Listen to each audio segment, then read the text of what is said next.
Hello, how are you doing? So this is the first of our videos for online learning. I certainly hope you're doing all right, you're taking care of yourselves, you're being healthy, practicing social distancing, and washing your hands. Um, Probably you're getting enough of that from your parents, you don't need it from professor.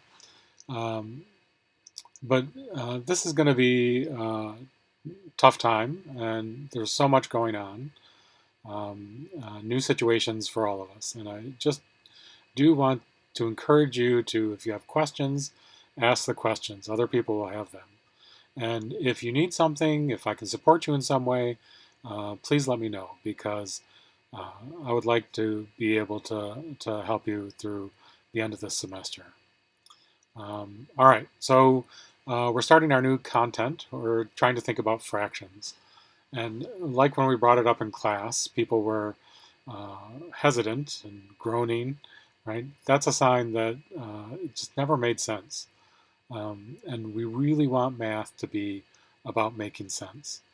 So these fractions, we're going to take it back to just like we did with counting. Even though numbers and counting you felt like made sense, um, here with fractions, this is a place where so many people become disenchanted with math, right? Where they're told to do things that don't make sense to them, and the only way they know whether things work out is some independent person telling them you're right or you're wrong.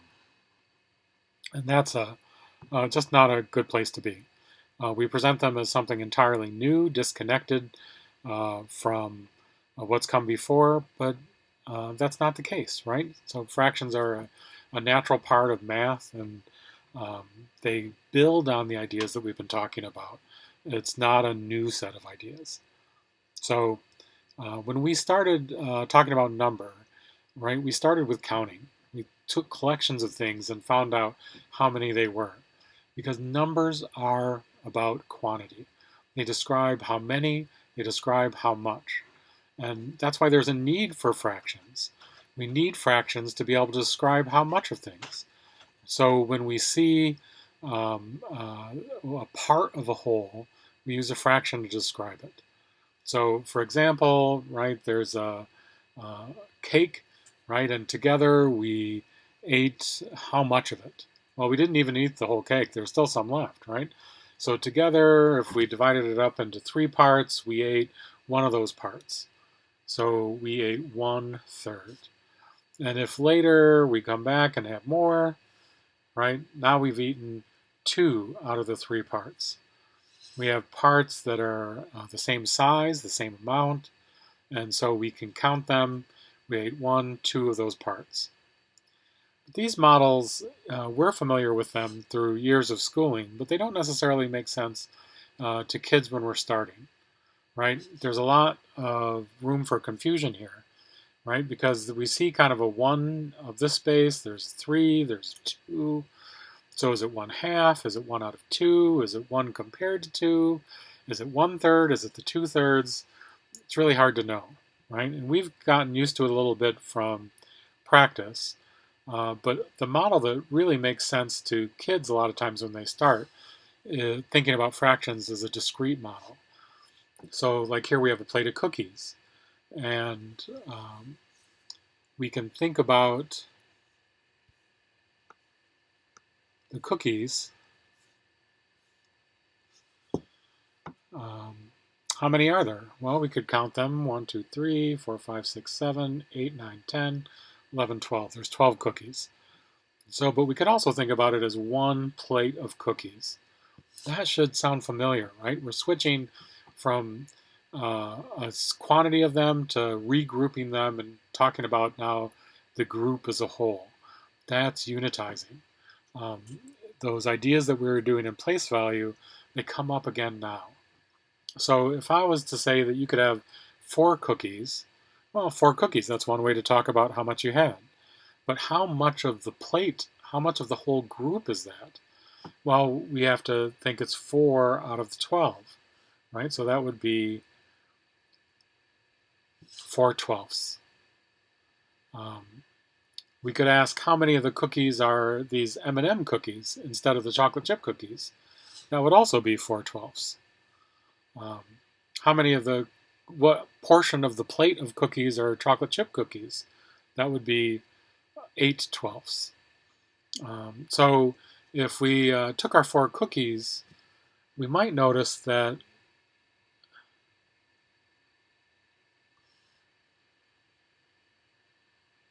okay, so there's our group of 4. We could make another group of 4 for somebody else to have, and another group of 4 for somebody else to have. So those 4 cookies we had, we could also think about them as 1 out of 3 equal groups that make up the whole. So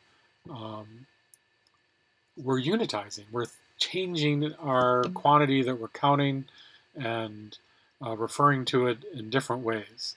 Now, one of the most confusing things about fractions to kids when they first start is that the same quantity can have different names.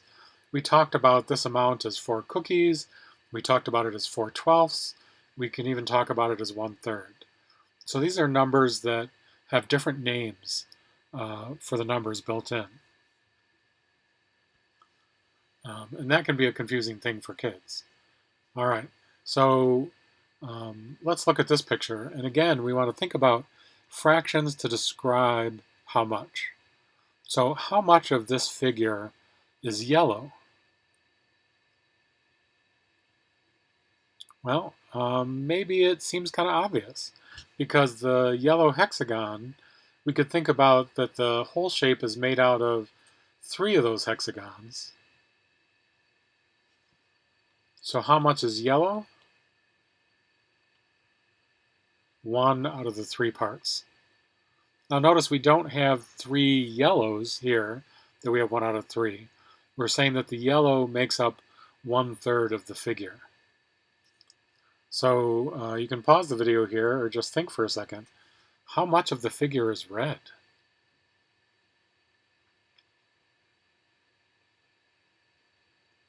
So we want to be thinking about equal size pieces. So obviously this one we could think about as 2 reds. And then the blue rhombus and the green equilateral triangle would make up another red. So that would make 1, 2, 3, 4, 5, 6 reds. And 3 of them, it would take 6 reds to make up the whole figure. So 3 of those 6 are red. All right. Same thing, let's think about blue and green. How many blues would it take to make up the whole figure?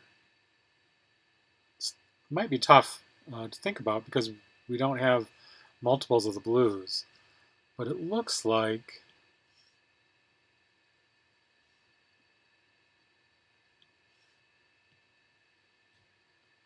three of them make up a hexagon. So that would be 3, 6, 9, and 1 out of those 9 is blue. And what about the green? Well, the green is half the size of the blue. So if it took 9 blue, how many green would it take? It must take 18 green.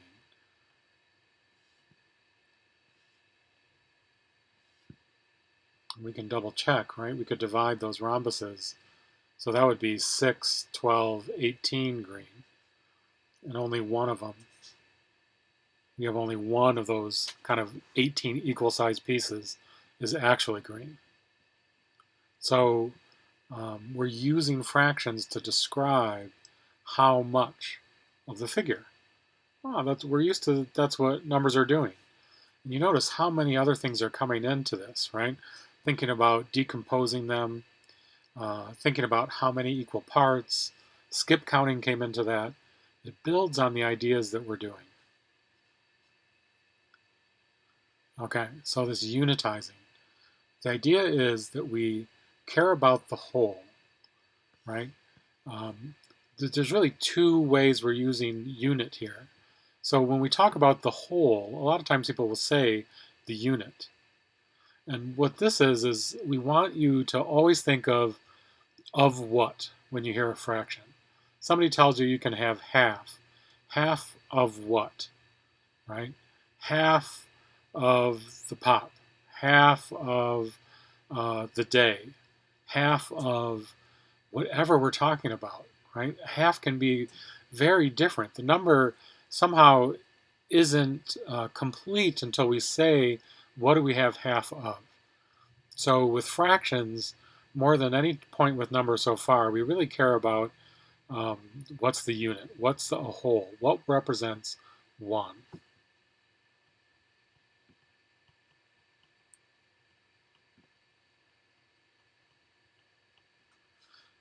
Okay, but we're also using unitizing in the way that we did in place value. We're literally switching units. Here we see one rectangle we have broken up into 6 pieces. They're supposed to be equal sized pieces. If I have 5 of them, I need to kind of switch unit, right? Because it's less than a whole thing. So we switch from thinking about the 1 to thinking about a 6th. And how many of those do we have? We have 5/6. So we write this fraction 5 over 6, but the 6 almost isn't even a number, right? It's telling us the size of what we have 5 of. So now it turns out later that this is a great representation. We're going to be able to use the 6 to compute and to do all kinds of other things. But at the heart of it, it's a name for the size piece. And that even comes across in the words we use to describe it. We talk about a numerator. You can hear kind of number in there. It's counting. How many of something? That's what that top of the fraction is. It's how many of those pieces we have.